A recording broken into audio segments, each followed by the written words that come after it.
There is coffee and treats if anyone would like some before we get started. We also have a sign-in sheet if anyone is interested in learning more about our future programs, what else we're up to. It's okay, we haven't started yet. If you're interested, we have coffee. But we also have the sign-in sheet. You can put your email if you're interested, and we'll put you on your mailing list. We don't sell it to other people. We only send like once or twice a week.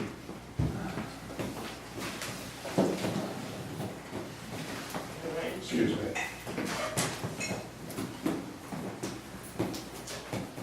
This is a beautiful space. Thank you. This building actually used to be a bed and breakfast. It was a private home, and then it was a bed and breakfast before it came to us a little after 2000. And then we opened it as our library and research center around 2010. So upstairs we have all the fun archival stuff, boxes full of paper, and down here we have this lovely space as well as a little catering. Am I in your way if I sit? Oh, no, you're good, you're good. We can go ahead and get started. Thank you so much, everyone, for coming. My name is Andrew Phillips, and I'm the curator here at the Woodrow Wilson Presidential Library.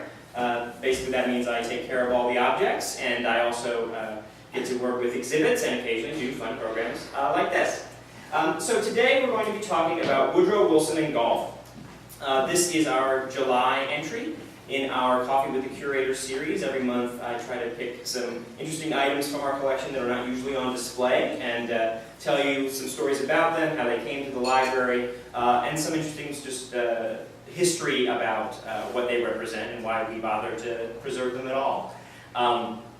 I would also, before we begin, just want to encourage everyone, if you haven't already gone up and seen all the exhibits, we have a little bit about golf, but we also have a lot more about Woodrow Wilson. So when and I will say at the top, I know very little about the game of golf. I don't know much about the mechanics. My father once tried to take me golfing, and at one point on the first or second hole, I just picked up the golf ball and threw it down the course. Not what you're supposed to do, but I do know about Woodrow Wilson and golf. So we'll be talking a lot about the stories of his life, how it wasn't so important to him, and I have some fun objects to share as well. When I began, I was concerned that I wouldn't have a lot to talk about with this particular subject, that I would just sort of say he enjoyed it and then talk about maybe which courses he played. But there are some fascinating stories that came out of Woodrow Wilson's time playing golf, and so I want to make sure I'm getting as many of those as I can. And at the end, we'll have time for questions if anyone has any, or corrections, which I'm sure there will be, because I'm going to mess up some of this stuff about the actual clubs themselves. But Woodrow Wilson's story with golf begins in 1898. He is on vacation with a few friends in Cumberland, Maryland, in western Maryland, and they are going off to golf. He has never done it himself, and he writes a letter to his wife, Ellen, saying, and I'm going to quote directly, he says, there we are. This morning I went over to the course with them as a spectator and found it as interesting as a spectator usually does. It really seems worth playing, but it does not follow that I shall conclude to play it. The first evidence, though, that we know he played golf comes only about 6 months later in April of 1899, where he joins the Spring Handicap Golf Tournament at Princeton, where he is a professor, and he plays with a handicap of 16. I'm not sure if that's great or not. Throughout his life, Woodrow Wilson is not a very good golfer. He's very self-deprecating about how he plays, but he plays a lot. Woodrow Wilson plays more golf than any other president during his presidency. We tend to think of Eisenhower usually as the one who played the most, and he played about 800 games. He played about 800 times, I should say. Woodrow Wilson, historians estimate, played about 1,200 times during his presidency. This is just during the presidency. This is not before. This is not when he's governor of New Jersey, any of that stuff. And what's especially interesting, I mean, 800 over an 8-year for Eisenhower is a lot of golf, certainly. 1,200 over an 8-year span is also quite a lot. But what's especially interesting with Woodrow Wilson is that it's really only about over a 6.5-year span. In October of 1919, he suffers a very serious stroke, and so never truly recovers and is never really able to play golf again. It's one of his few sort of sporting passions that he has to entirely set aside. And so the last year and a half or so of his presidency, he doesn't play at all. So that 1,200 is coming in a much shorter span even than some other presidents. Obama, the most recent 8-year president, played about 306. Every president from William McKinley till today, till Donald Trump, has played golf, with the only exceptions being Theodore Roosevelt, Herbert Hoover, Harry Truman, and Jimmy Carter. I'm sure they probably played afterward, but this is just during their actual presidencies. Obama, by contrast, I just said about 306. So Wilson certainly tops that, and he became very quickly enamored with the game. It ran in his family, even, and one of his cousins, a woman named Jessie, was living in Chicago with her husband, and Woodrow Wilson went out to see her in about 1902. But he complained in a letter back to his wife, "I've had hard luck again about finding Jessie. She was off playing golf, as usual." This will be a common refrain during his presidency, but it will come from the diaries and letters of those who come to see him. Very often, Colonel House is a good example of that. He was a Texas confidant of Woodrow Wilson. He writes in his diary many times, "I came to the White House, he was out golfing with Grayson again." But golf was a passion for Woodrow Wilson that would only truly be postponed for serious injury and extreme weather. He suffered a number of strokes. He was not an especially healthy man over the course of his life, though golf, he believed, certainly helped keep him as vigorous as he was. Before he was president, before he was a politician at all, he suffered a stroke that left him temporarily paralyzed as well as partially blind in his left eye. He was very concerned that this would mean that he wouldn't be able to play golf very much. But he found, luckily, that though he had to put it aside for a few years, in 1909 he picked it back up again and said, "Until this summer I had not tried golf since the mishap with my left eye. I fancied that the imperfect vision of that eye would prevent my playing. To my great delight, I find that it does not. I play as well as I ever did, but that is not saying much." Woodrow Wilson would play, over the course of his life, would play around 100, would score, I suppose, shoot around 100. Again, I don't know golf terms.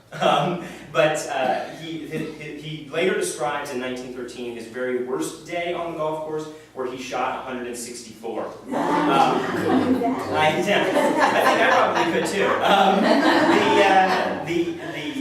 The golfer that I spoke to on good authority had told me that usually today people sort of stop keeping track when you get to about 120. That must have been a pretty bad day indeed.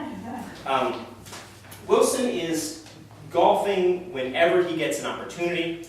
At one point, this is a time before politicians, those running for high office, really participated in the actual selection of themselves for those to run in those elections. So when he is being fought over in 1912 at the Baltimore Democratic Convention, he's not there, he's nowhere near it. He is actually in New Jersey, and he is playing golf.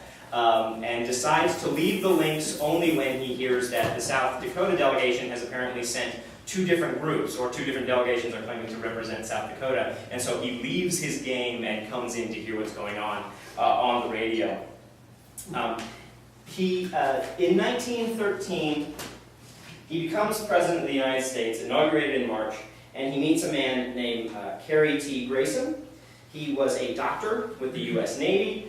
He is a lieutenant commander, becomes the personal physician to the president, and becomes an admiral. Not too long after that, quite a bit of a rise.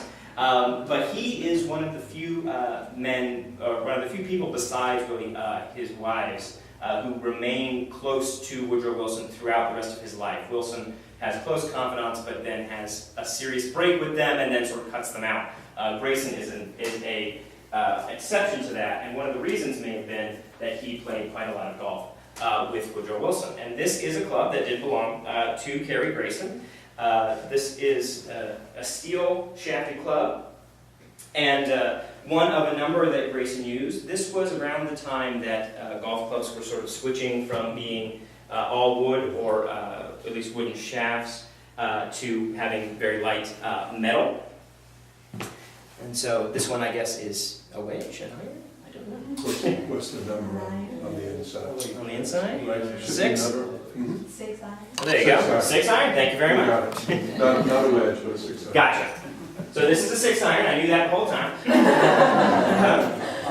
But in Grayson's clubs, he did have both metal and wood. He was playing before he met Woodrow Wilson, and was a decent player. I think he and Wilson were about the same. They were about the same skill level. Yeah, they had different, Wilson very much enjoyed. Oh, okay. they had different names. Yeah. Round of 2. Gotcha. Wilson very much enjoyed playing golf and didn't like people who were trying to pretend that he was better just because he was the president. So he preferred to play with those of a similar skill, and even said at one point, if I can find it really quick.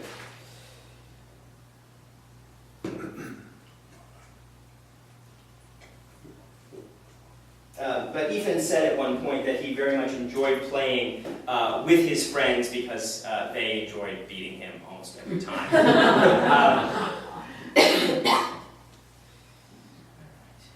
This is another one of Admiral Grayson's, and this is an adjustable golf club. These are illegal now, or at least you're not allowed to use them in any sort of tournament play. But this was a way to sort of have one club to carry around, save yourself, especially if you didn't have a caddy, but not have to carry quite so many with you. And it has a little spot on it that you'd have a little wrench that you could screw and unscrew. It goes from a 9 iron down to looks like a 3 or a 2. Mm-hmm. Covers all the irons. So wouldn't work too well as a wood, but 2 to 9. it was very. It's interesting to think about how well this played. I'm sure it was not as sturdy a connection, but who knows? This is, again, not something you're allowed to use anymore, and something that was fairly new at the time. Why are you not allowed to use it anymore? I believe the rules of tournament play is that you cannot adjust a club once you start. Is that right? Something like that? Yeah. So it was one of those things that you weren't. I want you to spend more money on. I'm sure. Force you to use a caddy. Yeah, can't find caddies anymore, that's obsolete. And then this is one of Wilson's. This is from later in his presidency. It's still very shiny. This is one that he got, but then unfortunately was not able to use very long. See the plate on the Sure. Does it say who made it? Can't read it. H&B Duo Flex. Do you know what golf is actually originated? Golf comes from Scotland. It is a game that evolves. There you are. It's a game that evolves primarily in Scotland in the 1800s, though I think its origins are much earlier than that. But it starts coming to the States in the I believe it's 70s and 80s. So that way? So, dumb question. No, not at all. Any of the clubs made by Wilson? None of them were made. We do have one.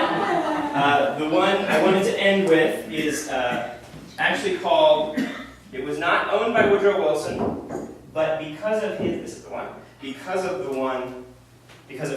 known love of the game, this is the the Woodrow Wilson special. This was made, this was again not owned by him, and this is a wooden shaft. Wow. You can see the W. Wilson. So who was the manufacturer?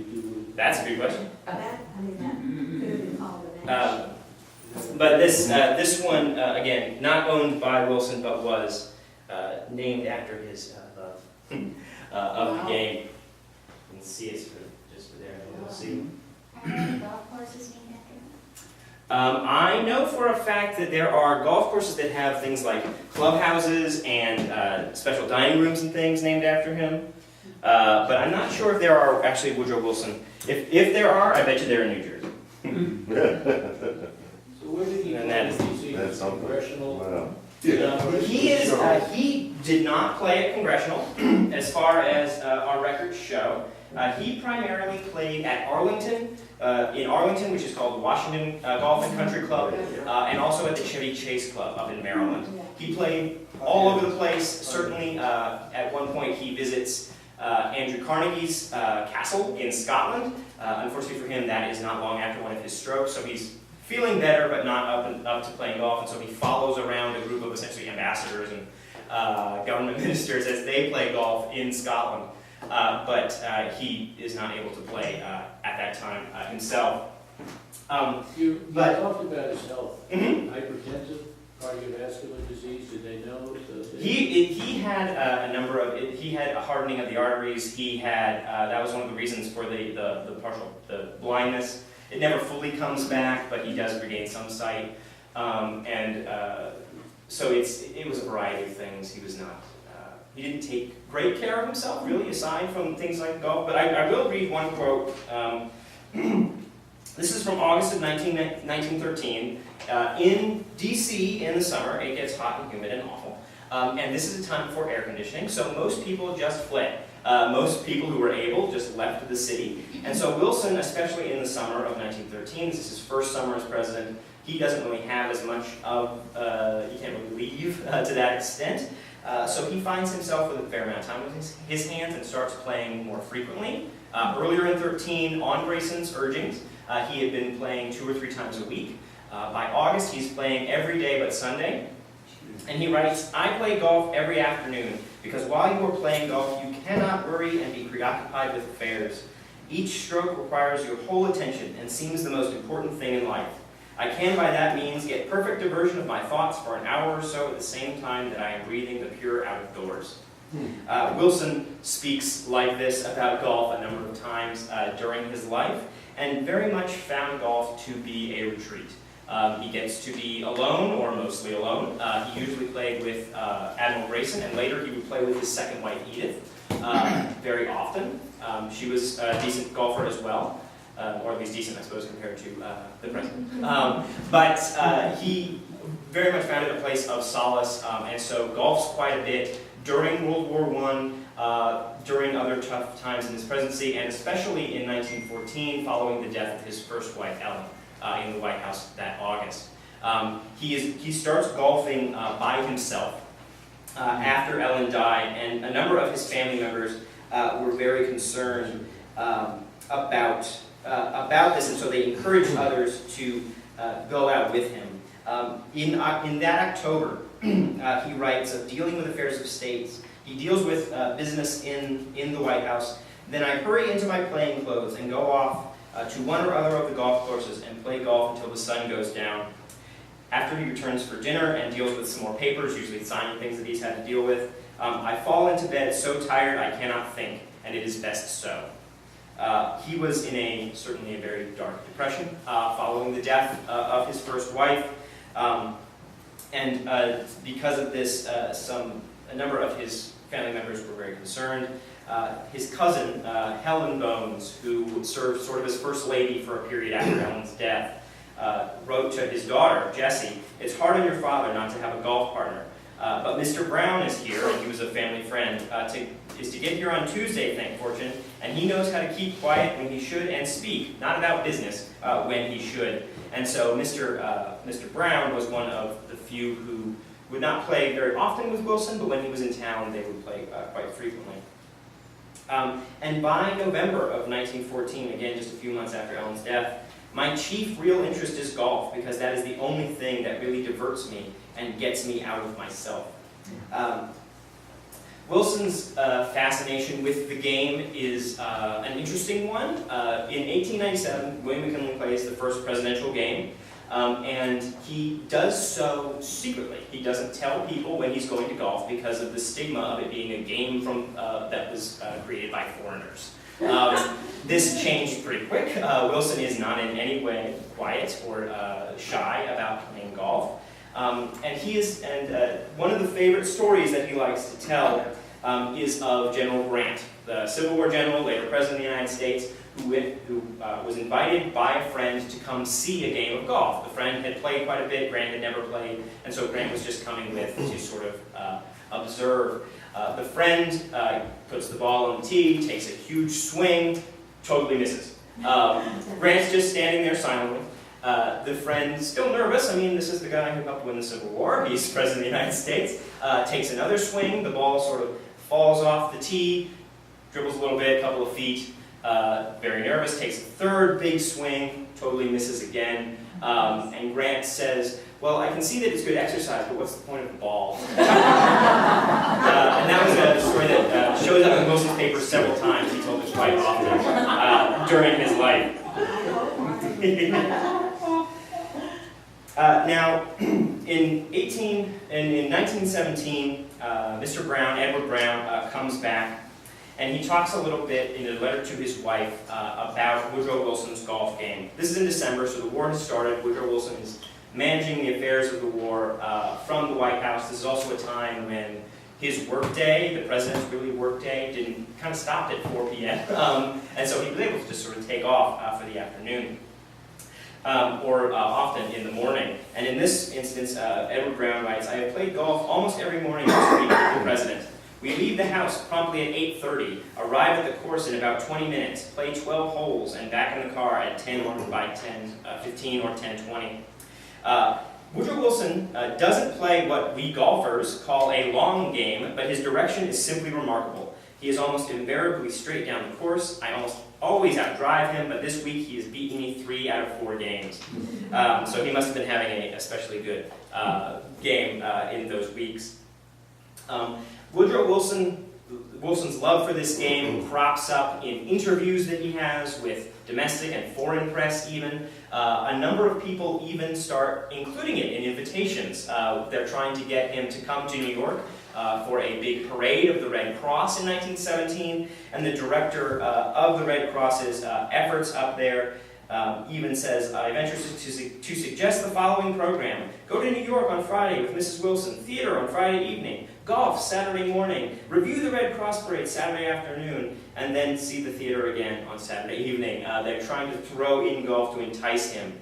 This even happens with the Belgian ambassador, the American ambassador, I should say, to Belgium, invites him when he is over in France to come up to Belgium and includes golf, an invitation to play golf in Belgium as part of the invitation. Is that his only recreational activity? That was one of the few sports that he played himself. He really enjoyed baseball and football. I mean, he was very much enjoyed sporting. Actually, I can find. Unfortunately, a lot of my research came from the primary sources, so I found great quotes, and then I don't have time to talk about all of them. But he does talk about how in his summers, he would often spend summers in Connecticut with his wife before the presidency. She was a very talented artist, and she was at an artist colony up there in Old Lyme, Connecticut. And while she was there, here it is, when I go on vacation, I spend my time out of doors, he wrote in 1910. When I have time for it, I ride horseback. When I haven't time for that, I play golf. But I started too late to be much of a golf player, and though I enjoy it, my friends get a lot of fun out of beating me. There it was. When I have time for golf, I take a walk. So that was, golf was the main sport that he pursued. He really did love baseball, though. He's the first president to attend a World Series game. He throws out the first pitch a number of times for Washington, then it was then the Senators in D.C. But golf is unfortunately taken from him in 1918. He travels to France in December of 1918, and he's in France attempting to help negotiate the Treaty of Versailles. He has very, very little time. The records show that he played golf 2 or 3 times while he is in Paris, and he's in Paris for about 6 months, helping to negotiate that treaty. He returns to the United States, gets a little bit of time, is able to play, but then in September travels across the West by train, trying to convince people that the treaty was a good idea, that the League of Nations is something that the United States should join. This is incredibly hard on him physically. He is giving a speech almost every day and making lots of whistle stops in between. He's in Denver and Salt Lake City and Seattle and Montana and several cities in California. And in late September, he collapses outside of Pueblo, Colorado. His doctor believes it to be exhaustion, but convinces him to end the trip. They return to DC, and in early October, he has a very serious stroke and will never be able, unfortunately, to play golf again. Wilson, to the end of his life, encourages others to play golf. One of his friends who had suffered a similar illness, and this is in 1923, so a year before Wilson dies after he is president, his friend asked if he thought fishing would be a good idea. Fishing, as I have observed it, and I am no fisherman, can hardly be called active physical exercise, and I beg to suggest that you do wise to take vigorous exercise. When I was well, I kept well by playing golf every day, and I am confident that if I could play it now, I would double the rate of my recovery.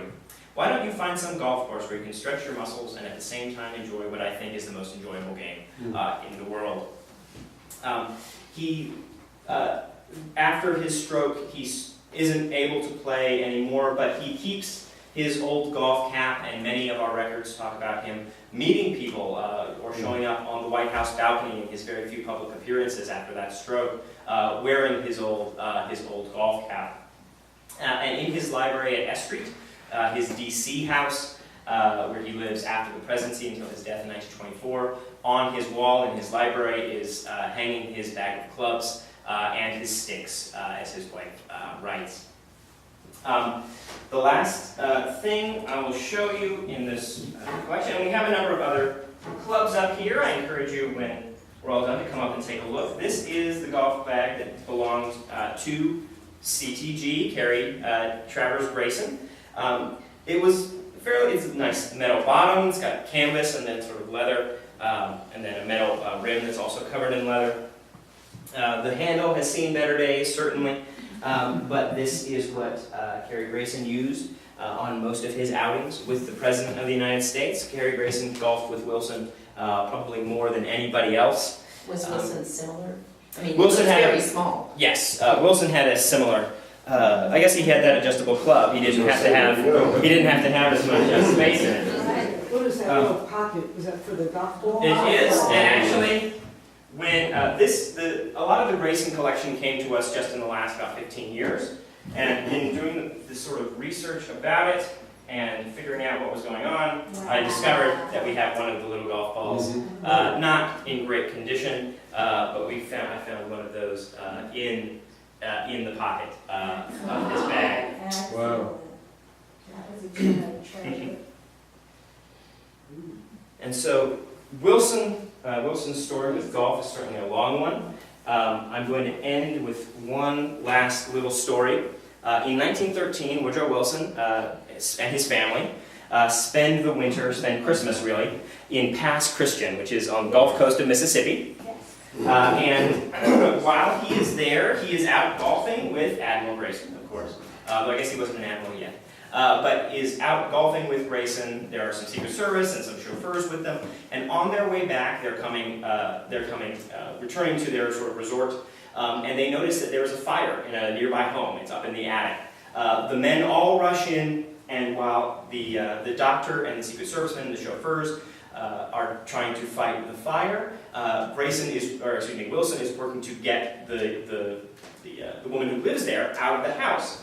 And they knock on the door. I mean, they're polite. They don't want to just burst in, I suppose. But as they initially entered, and her name was Susan Neville, she said, "Oh, Mr. President, it's good of you to call on me. Won't you please walk into the parlor and sit down?" His response was, "I haven't time to sit down. Your house is on fire."